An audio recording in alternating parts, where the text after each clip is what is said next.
The Eastern Shore Credit Union operated like clockwork on Tuesday mornings. A predictable rhythm of early risers making deposits before work, retirees avoiding the midday rush, and small business owners turning weekend profits into official records. The building itself was unremarkable. Beige walls, motivational posters about saving for the future, promotional stands advertising low-interest home loans. Security consisted of a few cameras and elderly Officer Phelps, whose holster was perpetually fastened incorrectly despite his 20 years on the job. Rachel Torres took her place in line at 9:17 a.m., just another customer in faded jeans and a navy cardigan that had seen better days. Her blonde hair was pulled back in a practical ponytail, and she carried a worn leather messenger bag over her shoulder. Nothing about her appearance commanded attention or suggested she was anything other than exactly what her deposit slip claimed, owner of Torres Athletic Training. The teller line moved slowly. A mother struggled with deposit forms while her toddler squirmed impatiently in her arms. An elderly couple debated in whispers over which account should receive their pension check. Several professionals stood engrossed in their phones, barely looking up as the line advanced. Rachel's eyes moved across the room, a casual sweep that might have appeared idle, but tracked every exit, every person, every potential variable. The movement was so natural, so ingrained, that not even she seemed conscious of doing it. When she reached the counter, Leora the teller greeted her with practiced cheerfulness. "Good morning. How can I help you today?" "Just a deposit, please," Rachel said, sliding the check across the counter. Her voice was quiet, pleasant, but forgettable. "For your business account?" Leora asked, typing information into her computer. Rachel nodded. "The training business is picking up now that spring is here." As Leora processed the transaction, Rachel noticed Officer Phelps nodding off in his chair near the entrance, his holster clasp undone as usual. Her phone vibrated in her pocket. Glancing down, she saw a text message from Dr. Alvarez flash across her screen. "Missed your last 2 appointments. Progress relies on consistency." Rachel's jaw tightened almost imperceptibly before she tucked the phone away without responding. The therapy had been mandatory after everything that happened, but 5 years seemed excessive even to her. "Here's your receipt, Miss Torres," Leora said, sliding the paper across the counter. Rachel offered a polite smile. "Thank you." She had just turned away from the counter when the glass doors burst open. 4 masked figures in dark tactical gear entered with practiced precision, moving in formation. The lead figure fired a single shot into the ceiling, the sound reverberating through the suddenly silent lobby. "Everybody down! Now! Phones out front! This will go smoothly if you cooperate." Customers dropped immediately, some crying out in terror. The bank's security alarm began wailing, but Officer Phelps had already been disarmed and forced to the ground, looking confused and frightened. Rachel lowered herself to the floor with the others, but something shifted in her expression. A flicker of assessment crossing her features before she deliberately assumed the same frightened posture as those around her. Her breathing remained steady while others around her gasped and sobbed. The robbers moved with military efficiency. Each had a role, positions they maintained with practiced discipline. The lead robber, tall with commanding presence, controlled the room. Rachel mentally designated him Vance. The second, lean and constantly moving, guarded the door, Tyrell. The third, female judging by build, emptied cash drawers with methodical precision, Kestrel. The fourth, broad-shouldered and silent, had forced the bank manager toward the vault area, Decker. When ordered to lie face down, Rachel positioned herself with sight lines to all exits, her cheek against the cold tile floor. When Kestrel began zip-tying hostages' wrists, Rachel flexed her wrists at precisely the right moment, creating slack that would go unnoticed but could prove crucial. Beside her, an elderly man with a veteran's pin on his jacket began breathing heavily, his face paling as he pressed a hand to his chest. Heart trouble, Rachel assessed immediately. The stress was triggering either angina or worse. "Stay with me," she whispered, keeping her voice low enough that the robbers wouldn't notice. 4 count in, hold, 7 count out. Focus on my voice." The man's frightened eyes locked onto hers as she coached him through the breathing pattern. "Where did you learn that?" he whispered, his breathing gradually steadying. "Team training," Rachel lied smoothly, her eyes never stopping their constant tracking of each robber's position. Decker returned from the vault area, pushing the manager roughly to the floor. "Time lock won't open for another hour," he reported to Vance. Vance's posture stiffened slightly. That wasn't in the intel. The brief exchange confirmed what Rachel had already sensed.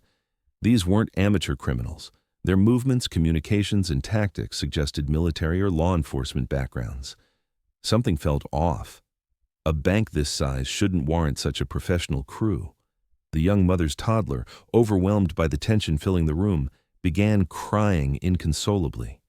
The mother clutched him tighter, desperately trying to quiet his wails with soothing words that grew more panicked as the robber's attention turned toward them. "Shut that kid up," Vance ordered, his voice hard. "I'm trying," the mother pleaded, rocking her child. "He's scared." Vance stalked closer, his weapon raised. "Try harder." The mother's face drained of color as she curled protectively around her child. A bank teller made a sudden movement, perhaps intending to help, and Kestrel immediately swung her weapon toward them. The room's tension reached breaking point as Vance approached the mother and child. 10 seconds, he said, aiming directly at the toddler. "Then I solve the problem." Something changed in Rachel's demeanor. Her breathing pattern shifted suddenly, becoming deeper, more controlled. Her eyes locked onto specific points on each robber's body: throat, joints, weapon hands, mapping vulnerabilities with practiced precision. The mother sobbed, clutching her child tighter as she tried desperately to quiet him. The elderly man beside Rachel began having trouble breathing again as the tension escalated. Officer Phelps closed his eyes, unable to watch what might happen next. Vance began counting down. 10, 9, 8. Rachel's muscles coiled, ready. Her mind calculated trajectories, positions, probabilities. A threat assessment matrix formed from years of reading defensive formations and executing precision plays under pressure. 7, 6. She would have only seconds. 4 armed opponents, 17 civilians, multiple potential casualties if she miscalculated. 5, 4. A bead of sweat traced down Rachel's temple, not from fear, but from the intense focus narrowing her world to this moment. 3. The mother's pleading turned to silent prayer. The child continued wailing, unaware of the danger. 2. Rachel made her decision. 1. The world slowed down as Rachel Torres, athletic trainer, disappeared. In her place emerged someone forged through years of professional football training and classified military operations, precise, controlled, and absolutely lethal. 7 seconds was all it would take.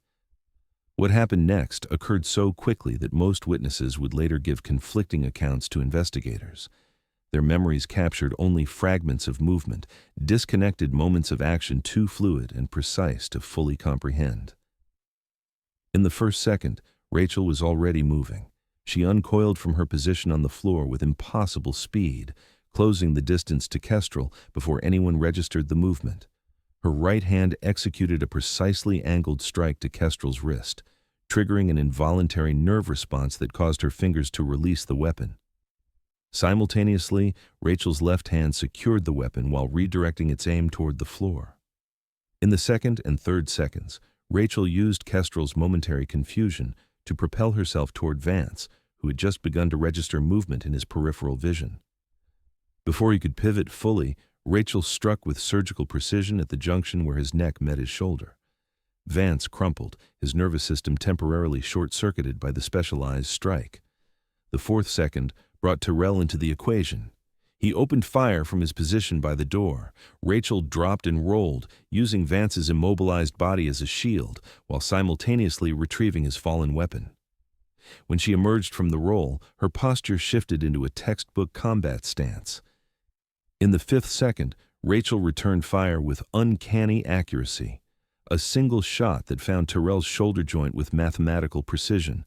The impact was calculated to disable without killing, severing mobility in his dominant arm while avoiding arterial damage. Tyrell screamed as he fell back against the door. The sixth second belonged to Decker, who charged from the vault area with a tactical knife. Rachel pivoted, executing a complex countermaneuver that redirected his momentum while applying targeted pressure to his elbow joint. The movement ended with an audible pop as Decker's shoulder dislocated cleanly. The 7th second brought silence. 4 armed robbers, all neutralized. The transformation they had witnessed defied explanation. One moment, a quiet woman in a cardigan lay on the floor with them. The next, she had dismantled 4 armed attackers with efficiency that indicated thousands of hours of specialized training. Rachel moved with mechanical precision, securing weapons and checking the downed assailants. When she spoke, her voice had transformed, commanding, assured, using tactical terminology that no athletic trainer would know. "Secure that weapon," she ordered a stunned bank employee. When the man just stared, Rachel's voice sharpened. "Now, muzzle down, finger off trigger." She knelt beside Tyrell, whose gunshot wound was bleeding steadily. From her messenger bag, she extracted what appeared to be a simple first aid kit, but contained specialized medical supplies. She applied a hemostatic agent to the wound with practiced efficiency. The bank manager stared in disbelief. "Who are you?" Rachel didn't answer.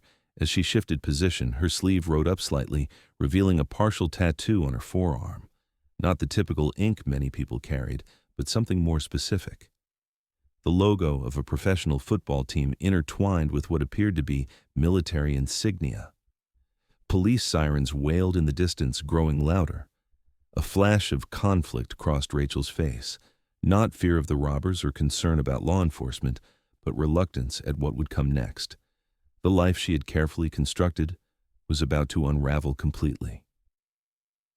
"Is everyone all right?" she asked, her voice modulating back towards something more civilian, though it couldn't quite reach the softness she'd affected before. The mother clutched her now quieting toddler, staring at Rachel with a mixture of gratitude and fear. "You saved my baby," she whispered. The elderly man with heart trouble had managed to sit up against the counter. "Where did you learn to move like that, young lady?" Rachel didn't answer. Instead, she methodically checked each subdued robber, ensuring none posed further threat. When she reached Vance, she found him regaining motor function, his eyes filled with fury beneath the mask. "You," he growled, the word barely audible. Something passed between them, recognition perhaps. Police vehicles screeched to a halt outside the bank, their lights painting the interior in flashing blue and red. "Hands up!" "Police!" Officers flooded through the entrance, weapons drawn. Their confusion was evident as they encountered an already neutralized threat and a room full of shell-shocked hostages. Rachel complied immediately, placing herself in a surrender position with practiced ease. 4 suspects secured, she reported calmly. 1 with a GSW to the shoulder, 1 with a dislocated shoulder, 2 with minor injuries, no civilian casualties. The officers exchanged confused glances at her precise language and assessment. "You did this?" an officer asked Rachel incredulously. She gave a single tight nod. As Rachel was led toward the entrance, other hostages began speaking simultaneously. "She saved us all," the elderly man called out. "She moved like nothing I've ever seen," another witness added. Outside, more police vehicles arrived, along with ambulances and the first news vans. Rachel's expression tightened at the sight of cameras. Her anonymity, maintained so carefully for years, was evaporating with each passing minute. A detective approached, notepad in hand. "Ma'am, I need to get your statement about what happened here." Rachel nodded, her posture military straight despite her civilian clothes. "Of course. Can I get your name for the record?" She hesitated, then answered with resignation. "Rachel Torres. Occupation, athletic trainer." The detective's pen paused. He looked up at her skeptically. "And you took down 4 armed suspects single-handedly?" "I reacted to an imminent threat to a child," Rachel answered carefully. "I have some training." "Some training," the detective repeated flatly. "Ma'am, I spent 12 years on SWAT. What I'm hearing from witnesses in there isn't some training." More unmarked vehicles arrived, and men and women in suits emerged, moving with the unmistakable bearing of federal agents. One of them, a stone-faced woman with sharp eyes, headed directly toward Rachel and the detective. "Detective, I need to speak with Miss Torres," she said, flashing credentials. The detective examined the ID FBI. "This is a local matter." "Not anymore." The agent's tone left no room for argument. She turned to Rachel. "We need to talk." Rachel's expression remained carefully neutral, but something flickered in her eyes. Resignation, perhaps. The weight of a past she had tried to leave behind, settling back onto her shoulders. Inside the bank, evidence technicians photographed the scene. One paused at a spot of blood on the tile floor next to Rachel's discarded messenger bag. The zipper had come open, revealing glimpses of items no ordinary athletic trainer would carry: specialized medical supplies, a tactical multi-tool, and the edge of what appeared to be an NFL Team Challenge coin, partially visible beneath other contents. Near the entrance, Officer Phelps was giving his statement. "I never saw anyone move like that," he said, shaking his head in disbelief. It was like she knew exactly what to do, like she'd done it 100 times before.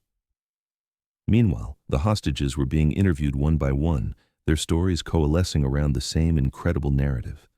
An ordinary-looking woman had transformed before their eyes into something extraordinary. Her movements had been precise, controlled, and devastatingly effective. The mask of ordinary had fallen away completely. The question remained: who exactly was Rachel Torres? 2 hours after the failed robbery, Eastern Shore Credit Union had transformed into a law enforcement hub. Rachel sat alone in the manager's office, a paper cup of untouched coffee on the table beside her. Through the glass walls, she could see the commotion of the investigation unfolding.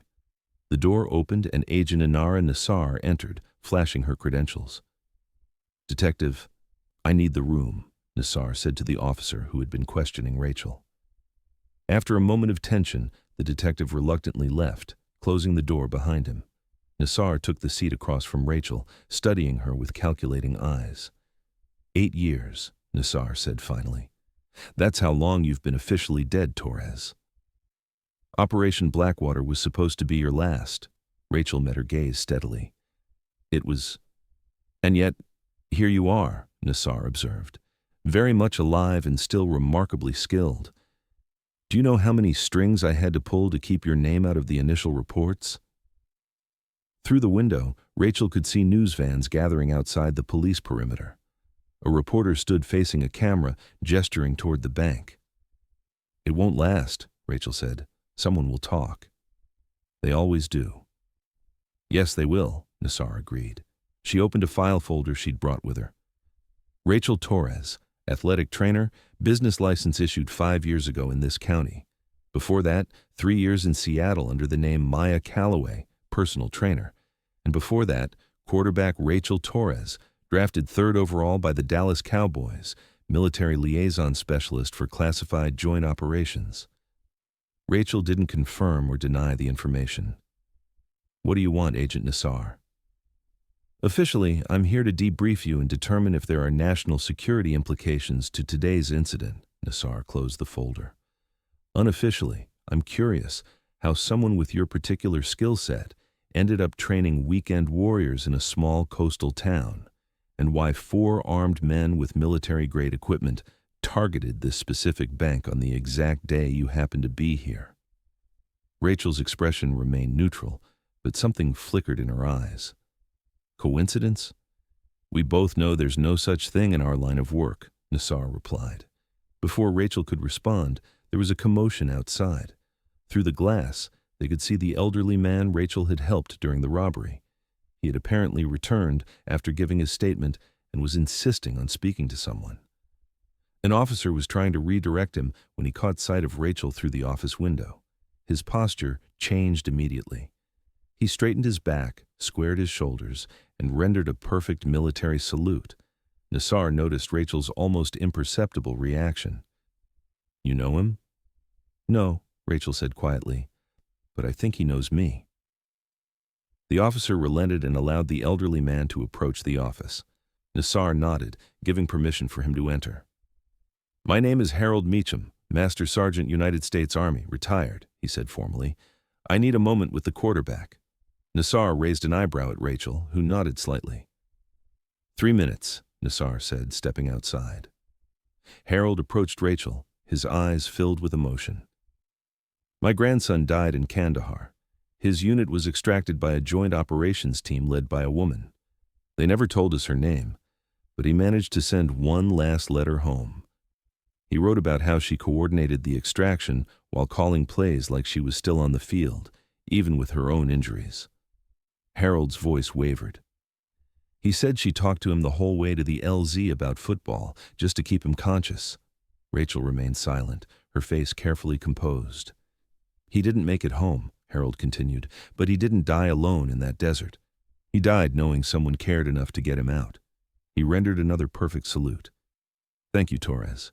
Rachel stood slowly, instinctively returning the salute before catching herself, the gesture revealing the war between her past and present selves. She lowered her hand awkwardly. I'm not that person anymore, she said softly. You saved that child today, Harold replied. Whatever else you are, that's what matters. Outside the office, other veterans among the witnesses and first responders had noticed Harold's salute. One by one, they offered their own solemn salutes through the glass. Rachel stood frozen, caught between the person she had tried to become and the one she could never fully leave behind. Nassar returned, ending the moment. It's time to go, Torres. Your identity won't stay contained much longer. As they prepared to leave through a back entrance, Rachel saw a news broadcast on a monitor in the hallway. The reporter was speaking into the camera. Sources now confirm the woman who single-handedly thwarted today's robbery is former NFL quarterback Rachel Torres, who disappeared from professional football 8 years ago amid rumors of military service. Her cover was officially blown. 1 week later, Rachel methodically packed her apartment. Each item was wrapped carefully and placed in boxes labeled with precise handwriting. The space that had been her home for 5 years was being systematically dismantled, leaving behind no trace of her presence. A news report played quietly on her laptop. Authorities continued to investigate last week's failed bank robbery at Eastern Shore Credit Union. Sources close to the investigation have revealed connections between the 4 suspects and a larger criminal organization with international ties. Meanwhile, Rachel Torres, the former NFL quarterback who stopped the robbery, has declined all requests for interviews. The segment cut to footage of the bank, then to grainy photographs of a much younger Rachel in both a cowboy's uniform and partially obscured military gear. A knock at the door interrupted her packing. Rachel approached cautiously, checking the peephole before opening the door to reveal Agent Nassar holding a file folder. Planning to disappear again? Nassar asked, glancing at the boxes. That was always the contingency plan, Rachel replied, allowing Nassar to enter. Nassar surveyed the half-packed apartment. Running gets tiring after a while, doesn't it? Rachel didn't answer. Instead, she closed the door and resumed packing.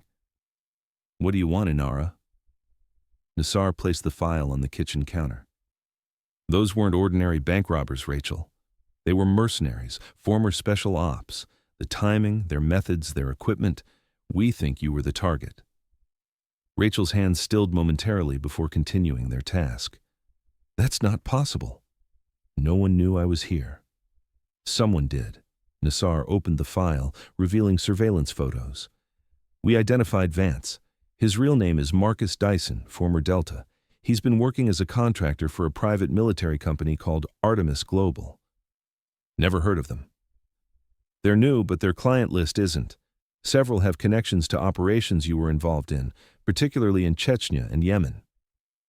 Rachel looked up sharply. Those files were classified at the highest levels. Yet somehow they knew exactly where to find you, Nassar pointed out. The question is, why now?